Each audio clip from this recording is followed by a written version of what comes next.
Admiral Kang stood on the bridge of the asterisk, Imperial Fist asterisk, his hands clasped behind his back.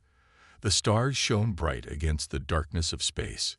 His ship was the pride of the galactic hegemony, a civilization that had ruled for over 10,000 years. "Admiral, we have detected unusual energy patterns in Sector 7, said Officer Yun. Her fingers moved quickly across the control panel. The readings matched nothing in our database. Kang walked closer to the main screen. "Show me." The screen lit up with a cluster of small dots moving in formation. They were ships, but of a design the hegemony had never seen before. "Magnify," ordered Kang. The image zoomed in. The ships were small and oddly shaped. They looked almost primitive compared to the sleek design of hegemony vessels. "We have identified the species," said Intelligence Officer Hyun, stepping forward with a datapad. "They call themselves humans. They come from a planet called Earth in a small solar system at the edge of the galaxy." Kang took the datapad and scrolled through the information. A young species, only a few thousand years of civilization. "Yes, Admiral. According to our scans, their technology should be at least 300 years behind ours." Kang smiled.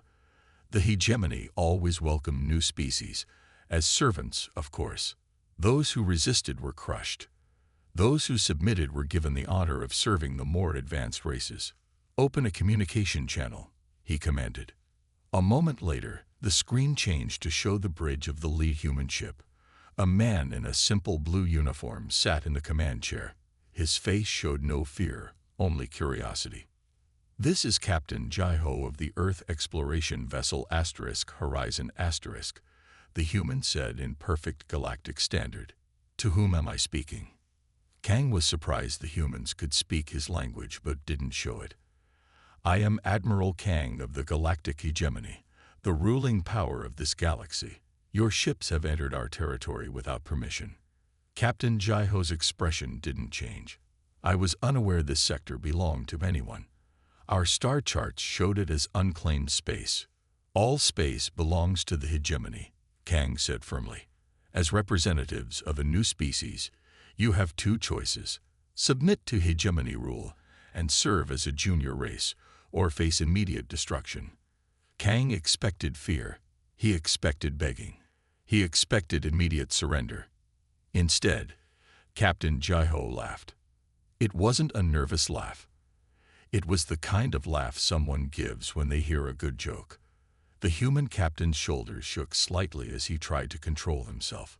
"Is something amusing you, Captain?" Kang asked, his voice cold with anger. Jai-Ho composed himself and smiled. "I apologize, Admiral. It's just that where I come from, it's considered poor manners to threaten someone you've just met."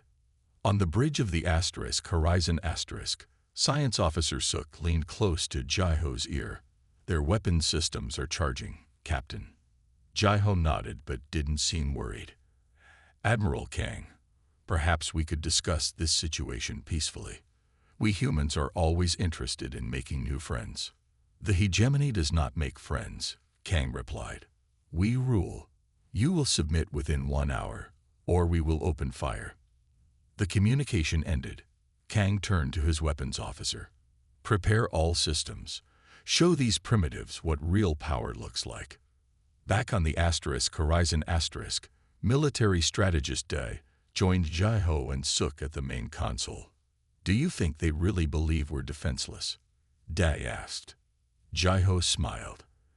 "They scanned our ships but saw only what we wanted them to see. Should we show them what we're really capable of?" asked Suk. Jai-Ho shook his head. "Not yet. Let's see what they do first. If they want a demonstration." His eyes twinkled with amusement. "Well, we'll give them something to remember." Day grinned. "They have no idea what they're about to face, do they?" "No," Jai-Ho replied, leaning back in his chair. "And that's exactly how we want it." Chancellor Taman sat at the head of the large round table. The Hegemony Council chamber was grand, with high ceilings and walls made of rare metals from 100 worlds. 12 council members from the ruling species waited for his words. "So these humans laugh at our power?" Taman asked, his voice sharp with disbelief. Admiral Kang stood stiffly, hands behind his back. Yes, Chancellor. Their response was unexpected. Intelligence Officer Hyun stepped forward. The young officer carried a data pad loaded with information about the newly discovered species. Chancellor, if I may, Hyun said, I have studied what little we know of humans. Taman waved a hand. Speak. Humans come from a planet called Earth. It has high gravity, extreme weather, and dangerous levels of radiation. Their world would kill most hegemony species within days. The council members murmured among themselves. A death world species? One asked. Yes, Hyun continued. And their history is filled with war. They fought each other constantly before reaching space. They are young but dangerous. Chancellor Taman frowned. Yet their ships appear primitive. Our scans show technology far below our level. That is what our scans show, Hyun agreed carefully. But their behavior suggests confidence beyond their capabilities. Admiral Kang stepped forward. They are simply ignorant, Chancellor. They do not understand who they face. I request permission to show them the true might of the hegemony. Taman thought for a moment, then nodded. Approved. But capture some alive for study. A death world species might be useful as soldiers. Meanwhile, on the human flagship Horizon Captain Jae-ho called his senior officers to the command center. The room was simple but efficient, with screens showing the hegemony fleet positioned nearby. What do we know about them? Jae-ho asked. Science Officer Suk displayed a 3D model of the alien ships. Their technology is impressive but old. I see no major advances in the last 500 years. They'd grown comfortable. Their weapons? Asked Jae-ho. Energy-based. Powerful, but predictable, said military strategist Da. Their ships are well armored but slow to maneuver. Jae-ho nodded. And they think we're defenseless. They can only see our outer hull, Suk explained. Our real systems remain hidden. Communications Officer Min looked up from her station. Captain, they're sending another message. The main screen showed Admiral Kang's stern face. Human vessels. Your time is up. Surrender or face the consequences. Jae-ho smiled politely. Admiral Kang, we have no wish for conflict. We are explorers, not conquerors. Perhaps we could meet in person to discuss. Enough. Kang interrupted. You were warned. The transmission ended abruptly. They're moving their ships into attack formation, reported Da, watching the tactical display. Jae-ho turned to his crew. Is everyone clear on our response plan? The officers nodded. Remember, Jae-ho said, our goal is peace, not destruction. We show only what we must. Suk looked concerned. Captain, they truly believe they're superior. The shock might be traumatic for their civilization. Jae-ho considered this. Sometimes a child must touch a hot surface to learn it burns. We'll be gentle, but firm. A young crew member raised her hand. Sir, why do they think they can beat us? Didn't they scan our ships? Day smiled at her. They did, but they only saw what their technology could detect. It's like giving a Stone Age tribe a computer. They might recognize it as an object, but they can't understand what it does. Their ships are in position, announced Min. They appear to be targeting our engines first. Jae-ho sat in his command chair, looking remarkably calm. Defensive systems ready, but keep them hidden until my mark. Let's see what they do first. The bridge crew watched as the massive hegemony ships moved closer, weapons glowing with energy. Should we be worried, Captain? Asked the young crew member. Jae-ho's eyes twinkled with amusement. No need to worry. But I am curious to see their faces when they realize their mistake. Admiral Kang stood tall on the bridge of the Imperial Fist *. His crew waited for his command. The small human ships looked tiny compared to his mighty fleet. Send the Dauntless forward, Kang ordered. Have Captain Su fire a warning shot. Show these humans what real power looks like. The Dauntless Asterisk, a heavy cruiser with weapons that could destroy small moons, moved ahead of the fleet. Its main cannon began to glow with bright blue energy. On the human ship Horizon Asterisk, Science Officer Suk watched the alien cruiser approach. "They're charging their main weapon," she reported. "Energy readings are significant." Captain Jaho nodded calmly. "Let them fire once." Everyone ready. The crew confirmed they were prepared. Military strategist Dai stood next to the captain's chair, his face showing no worry. "It's interesting," Dai said quietly. "Throughout human history, we always tried to appear stronger than we were to scare off enemies. And yet here we are, doing the opposite." Jaiho replied with a small smile. The alien cruiser stopped at what they considered a safe distance. The blue glow at its front grew blindingly bright. Suk looked up from her instruments. "Their weapon is fully charged. Impact in 10 seconds. Jaiho pressed a button on his chair. "All ships, passive defense only." "I repeat, passive defense only." The Dauntless Asterisk fired. A massive beam of energy shot across space toward the human ships. It was bright enough to be seen with the naked eye from planets in nearby systems. Admiral Kang smiled with satisfaction. "That should make our point clear." But then something unexpected happened. As the energy beam reached the human ships, it simply disappeared. There was no explosion, no damage. The beam seemed to vanish into nothing just before touching the lid ship. Silence fell across the hegemony bridge. "What happened?" Kang demanded. "Where did the beam go?" Sensor technician Eun checked her readings twice, then 3 times. "Sir, it appears the humans have some kind of energy-absorbing shield. Nothing like this exists in our records."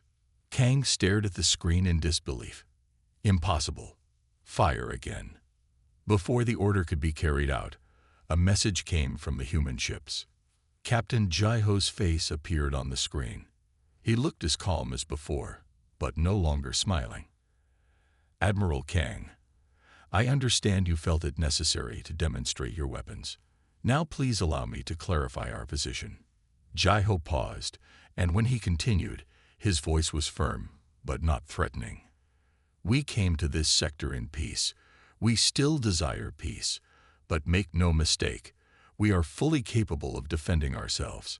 Perhaps we should talk as equals. We'd prefer peace, but we're prepared for alternatives." Admiral Kang struggled to maintain his composure. "What did you do to our weapon?"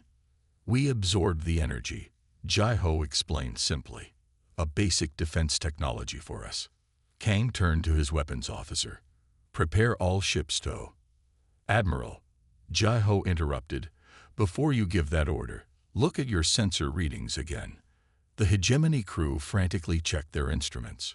Something was changing about the human ships. Panels were sliding open along their hulls, revealing hidden structures beneath. "What are they doing?" asked one officer. Eun's voice shook slightly as she answered. "Sir, they're transforming. The ships we scanned aren't what they appeared to be. They have hidden components, weapon systems we didn't detect before." On the Horizon Asterisk, Dai watched the alien fleet on the tactical display. "They're confused," he noted. Jaiho nodded. "It's time to show them a little more. Not everything, just enough." Suk's fingers moved across her control panel, revealing outer defense grid and minor weapon systems now. The human ships continued their transformation. What had looked like simple exploration vessels now revealed complex defense systems and weapon ports that glowed with contained energy. Admiral Kang watched in growing horror as his tactical advantage evaporated before his eyes. "Get me the Chancellor," he ordered. Immediately, chaos erupted on the hegemony flagship. Officers rushed between stations, checking and rechecking their readings. Admiral Kang stood in the middle of the bridge, his face frozen in disbelief. "How did we miss this?" he demanded.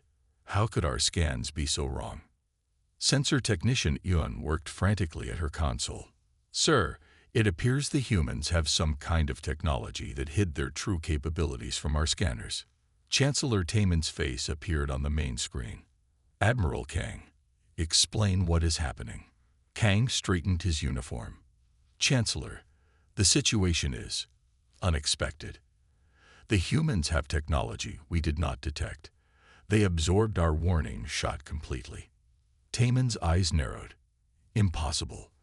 Our weapons can destroy moons. Yet they stopped it effortlessly, Kang replied. And now their ships are changing. On the screen behind Kang, Taman could see the human vessels. What had appeared to be simple exploration ships now showed complex armor and weapon systems emerging from hidden compartments.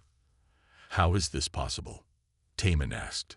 You said they were primitives. Intelligence Officer Hyun stepped forward. Chancellor, I believe we misunderstood. Our historical records show many species develop along similar technological paths. We assumed humans would follow the same pattern. But they didn't, Taman stated flatly. No, Hyun admitted. They developed differently. On the Horizon Asterisk, Captain Jai-Ho watched the hegemony fleet with calm interest. His ship had now revealed its first layer of defenses, but many more remained hidden. They're confused, noted military strategist Da. Their communications show panic. Science Officer Suk looked up from her station. Captain, I've completed my analysis of their technology. It's impressive, but it hasn't changed much in over 2,000 years. Stagnation, Jai-Ho said. They found a level of technology they were comfortable with and stopped pushing forward. A young officer named Han approached the captain. Sir, I don't understand. How could they rule the galaxy with technology that doesn't advance? Day smiled at the young man. When you're the strongest for long enough, you stop preparing for threats. They haven't faced a real challenge in millennia. But humans never stopped, Jai-Ho added. On Earth, we had thousands of nations competing. War pushed our technology forward, then peace directed it to other purposes. We never had the luxury of complacency. Suk pointed to her screen. Their weapons use energy principles we mastered 300 years ago. Their shields are powerful but inflexible. And they thought we were the primitive ones, Han said with wonder. Jai-Ho's console beeped. They're sending another message. Admiral Kang appeared on screen. His confidence was gone, replaced with cautious diplomacy. Captain Jai-Ho, it seems there has been a misunderstanding. Indeed, Jai-Ho replied simply. Your technology is not what we expected, Kang continued. Perhaps we should discuss. A new voice interrupted. Chancellor Taman pushed into view. Enough of this. I am Chancellor Taman of the Galactic Hegemony. You will explain your deception immediately. Jai-Ho raised an eyebrow. Deception. We simply didn't volunteer information you didn't ask for. A practice I believe is common in diplomacy. You deliberately appeared weaker than you are, Taman accused. Yes, Jai-Ho admitted. A strategy humans have used throughout our history. We prefer to be underestimated. It reveals much about those we meet. And what have you learned about us? Taman demanded. Jai-Ho's expression remained neutral, but his eyes hardened slightly. That you judge others quickly. That you value power over understanding. That you threaten before you communicate. Silence fell across both bridges. Chancellor, Jai-Ho continued, humanity has no desire for conflict. We are explorers first. But we are not weak, and we will not be bullied. To emphasize his point, more sections of the human ships transformed. Weapon ports glowed with energy. Defense systems hummed to life. Taman's face paled. You dare threaten the hegemony. Not a threat, Jai-Ho corrected calmly. Just a reminder that peaceful cooperation benefits us all more than conflict. Da whispered to Suk. They still don't understand what they're facing, do they? Suk shook her head. No, and I wonder if we should show them more, or if that would only make things worse. Chancellor Taman ended the transmission. His face was red with anger as he turned to Admiral Kang. Destroy them, he ordered. Use everything we have. I want those human ships reduced to dust. Kang hesitated. Chancellor, their technology. Is nothing compared to our combined fleet, Taman interrupted. We have ruled this galaxy for 10,000 years. We will not be humiliated by newcomers. Kang bowed his head. Yes, Chancellor. On the bridge of the asterisk, Imperial Fist asterisk, Kang gave the order. All ships, attack formation. Target all weapons on the human vessels. Fire at will. The hegemony fleet moved with practiced precision. 50 warships, each powerful enough to destroy a planet, arranged themselves in a deadly pattern. Weapons charged across the fleet, glowing with destructive energy. On the asterisk horizon asterisk, Captain Jai-Ho watched the hegemony fleet's movements. They're preparing a full attack, reported Da. All ships, all weapons. Jai-Ho nodded. I had hoped for a more reasonable response. Orders, Captain, asked Communications Officer Min. Jai-Ho thought for a moment. We need to show them enough to end this without destroying their ships. Prepare Defense Grid Alpha and launch a single interceptor. The crew looked surprised. Just one, sir, asked Suk. One will be enough, Jai-Ho replied with quiet confidence.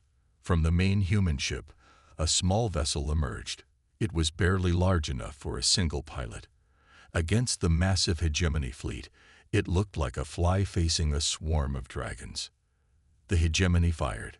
Hundreds of energy beams, missiles, and plasma torpedoes streaked across space toward the human ships. The attack was powerful enough to shatter a small moon. But the energy weapons simply disappeared before reaching the human ships, absorbed by invisible shields. The missiles and torpedoes stopped in mid-flight, caught in some kind of force field, then gently drifted away, deactivated. On the asterisk Imperial Fist asterisk, disbelief turned to fear. Our weapons had no effect, reported Weapons Officer Su. None of them even reached the target. Kang stared at the screen. What about the small ship they launched? As if in answer to his question, alarms blared across the bridge. The small human vessel is approaching rapidly, reported Ian. It's not registering on our targeting systems. Kang watched helplessly as the tiny interceptor flew straight through their defensive fire. It moved with impossible speed and precision, evading everything the hegemony threw at it. When it reached the asterisk Imperial Fist asterisk, it did not fire weapons. Instead, it emitted a soft blue pulse that washed over the flagship like a gentle wave. Immediately, all weapons systems on the massive ship shut down. What happened? Kang demanded. All weapons are offline, Su reported, hands flying across his control panel. Engines still work, life support is fine, but weapons and shields are completely disabled. The small human vessel repeated this process with each major ship in the fleet. Within minutes, the entire hegemony armada was defenseless. Not a single shot had been fired by the humans. The main screen came to life again. Captain Jai-Ho's face appeared, still calm and composed. Admiral Kang, Chancellor Taman, he said, I hope this demonstration has been sufficient. We have disabled your weapons without harming your ships or crews. Taman's face was pale with shock. How did you? Technology you could have developed centuries ago if you hadn't stopped innovating, Jai-Ho explained. We didn't want to use it, but you gave us no choice. Kang found his voice. What do you want from us? Jai-Ho smiled slightly. The same thing we wanted when we arrived. Peaceful communication. Now that we have your attention, shall we discuss terms of peaceful coexistence?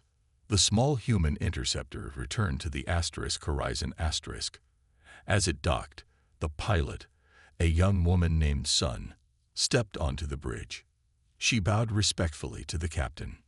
Mission completed, sir, she reported. All hegemony weapons systems temporarily disabled. No casualties. Jai-Ho nodded his thanks. Well done. Now, let's see if they're ready to talk. 3 days later, representatives from both sides met on a neutral space station. The station floated at the edge of the star system, a simple metal ring that spun slowly in space. The meeting room was large and round. One half held the hegemony delegation, led by diplomat June. The other half held the human representatives, led by Ambassador Yuna. The two groups faced each other across a wide table. The hegemony representatives looked uncomfortable. They wore stiff formal robes and kept their backs straight.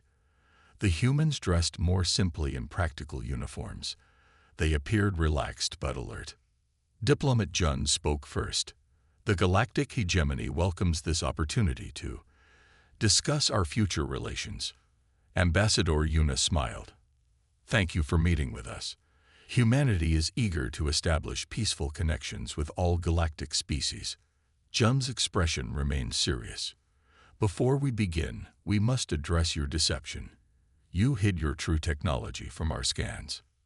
We did, Yuna admitted openly. We've learned caution in our explorations. When we meet new species, we observe before revealing ourselves fully. You've been watching us? Jun asked sharply. Yuna nodded. For several decades, yes. We've studied your technology, your culture, your history. The hegemony representatives shifted uncomfortably. Why? Asked Jun. Why not announce yourselves immediately? Consider how you greeted us when we did reveal ourselves, Yuna replied, with threats and demands for submission. Would you have acted differently if you knew our true capabilities from the start? Jun had no answer to this. A younger hegemony official named Bin leaned forward. If your technology is so advanced, why didn't you conquer us? That's what any hegemony species would have done. Yuna looked surprised. Why would we want to conquer you? What would that achieve? Power, Bin said as if it was obvious. Control of the galaxy. We have no interest in controlling others, Yuna explained. Humanity learned long ago that cooperation achieves more than domination. The hegemony representatives exchanged confused glances. This concept seemed foreign to them. Yuna continued, let me share our history briefly. Humans fought each other for thousands of years. We nearly destroyed ourselves several times. Eventually, we realized that working together brought greater prosperity than fighting. She gestured to her team. Each person here comes from what was once a separate nation on Earth. Now we work as one species, while still honoring our diverse cultures. Jun looked skeptical. And you want us to believe you came here simply for friendship, for knowledge, for trade, for cultural exchange, Yuna clarified. There is much we can learn from each other. What do you propose? Jun asked cautiously. Yuna tapped a small device. A hologram appeared above the table, showing a complex network of connecting lines. A new framework, she explained. Equal partnership between our civilizations. Free exchange of some technologies, respecting each other's sovereignty. Some technologies, Jun noted. Not all. Yuna smiled. We believe societies should develop at their own pace. We won't share weapons that could destabilize your civilization. Jun's eyes narrowed. You would keep your advantages. We would share educational, medical, and environmental technologies freely, Yuna corrected. These will improve life for all your citizens. The negotiations continued for hours. The hegemony representatives gradually moved from suspicion to cautious interest as Yuna outlined the benefits of partnership. By evening, Jun seemed thoughtful. What you propose is unlike anything in hegemony history. We have always ruled or been ruled. Never partnered. It's time for something new, Yuna suggested gently. The old ways led to our confrontation. New ways can lead to mutual growth. As the first day of talks ended, Ben approached one of the human delegates privately. Is it true? He asked quietly. That you could have destroyed our fleet but chose not to. The human nodded. We value life. All life. We fight only when necessary, and we always prefer to make friends rather than defeat enemies. Ben shook his head in wonder. The Chancellor will not understand this easily. Power that doesn't seek to dominate. It's a strange concept for us. Sometimes, the human replied, the greatest strength is knowing when not to use your power. News of the negotiation spread quickly through the hegemony. On hundreds of worlds, People watched their information screens with a mix of fear and hope. The humans could have destroyed us, but they didn't. They want to share medicine and education, not take our worlds. Is the age of hegemony rule ending? These whispers grew louder each day. On planets where people had lived under hegemony control for generations, small groups began to gather in public spaces. Chancellor Taman paced in his private chamber. Reports from across the galaxy filled his screens. "This is disaster," he told Admiral Kang. "3 species have already requested meetings with the humans. They speak of independence and self-rule." Kang nodded gravely. "The military council is divided. Some fear the humans. Others want to learn from them." "And what do you think, Admiral?" Taman asked. Kang hesitated. "Chancellor, I have commanded ships for 40 years. In all that time, our technology has barely changed. The humans showed us how far we've fallen behind." Before Taman could respond, Diplomat Jun entered the room. He carried the draft agreement from the human negotiations. "Chancellor, we must consider this offer carefully," Jun said. "The humans have proposed a galactic council where all species have representation." "Absurd," Taman exclaimed. "The lesser species are not ready for such responsibility." Jun placed a data pad on the table. "They've demonstrated their technology to representatives from 10 worlds already. Medical advances that could double lifespans. Energy systems that would end resource shortages. Buying loyalty," Taman muttered. "No," Jun corrected gently. "They ask nothing in return except peace and cooperation." On the human ship Horizon Captain Jeho met with Ambassador Yuna. They walked along a garden path that ran through the center of the ship. Real trees and plants from Earth grew under artificial sunlight. "The hegemony is in turmoil," Yuna said. "Some embrace change, others resist it." Jeho nodded. "As we expected. Any society faced with such a shift will struggle. Some of the Chancellor's advisors want him to find a way to steal our technology," Yuna added. "Others want to sign the agreement immediately."